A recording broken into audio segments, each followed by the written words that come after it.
Alhamisi ya Julai 2, 2026, mahakama ya Shanzu iliyopo katika kaunti ya Mombasa nchini Kenya ilimwachilia huru mwanamuziki mashuhuri wa Bongo Flava kutoka Tanzania, Seif Ramadhani, anajulikana zaidi kama Matonya.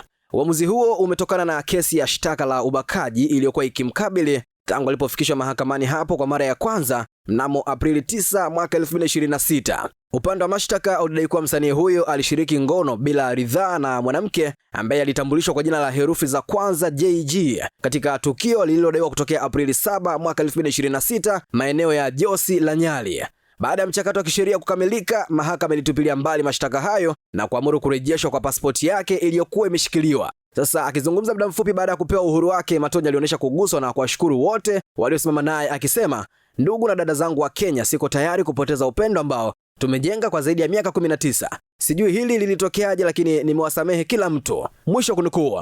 Ambapo kupitia ukurasa wake wa kijamii, msanii huyo ameweka wazi hisia zake na shukrani kwa kuandika ujumbe ufuatao unaomulika mapito yake aliyopitia na watu waliomshika mkono, ambapo nikimnukuu anasema, "Pole mama yangu mzazi Bi Zuhura Hussein, najua mapito nayopitia nikiwa mihangaikoni kutafuta riziki. Pole sana mama, lakini bado Mungu wetu ni mwema na siku ya leo ametenda. Asante mahakama za Kenya, asante Ramadhani Msomi my brother, asante Le Boss Chief Kiumbe my brother, asante ndugu zangu nyote kwenye kila upande kwa dua na baraka." Mwisho kunukuu. Hivyo basi kuachiwa huru kwa Matonya kunahitimisha mtihani mzito uliokuwa ukimkabili nchini Kenya, na sasa mashabiki wa Bongo Flava wanasubiri kuona hatua inayofuata katika safari yake ya muziki baada ya kurejeshwa uhuru wake kamili. Dondosha maoni yako sehemu ya comment. Jina langu ni H+ na hii ni Global TV.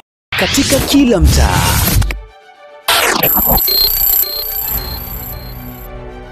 katika kila uwanja wa michezo, katika kila tukio linaloandika historia ya taifa letu, kuna simulizi linalosubiri kusikika. Kuna sauti inayotafuta kusikizwa. Kuna ukweli unaohitaji kuonekana. Kuna taarifa ya dharura inatoka hapa studio. Kutoka kwenye hamasa ya michezo hadi burudani inayogusa mioyo ya watu, kuna jukwaa moja linalosimama katikati ya yote hayo. Karibu Global TV, sauti mpya ya Tanzania, inayoaminiwa na wananchi, inayofuatiliwa na viongozi, inayoheshimiwa. Global TV, kimbilio la wasio na sauti. Tupigie sasa.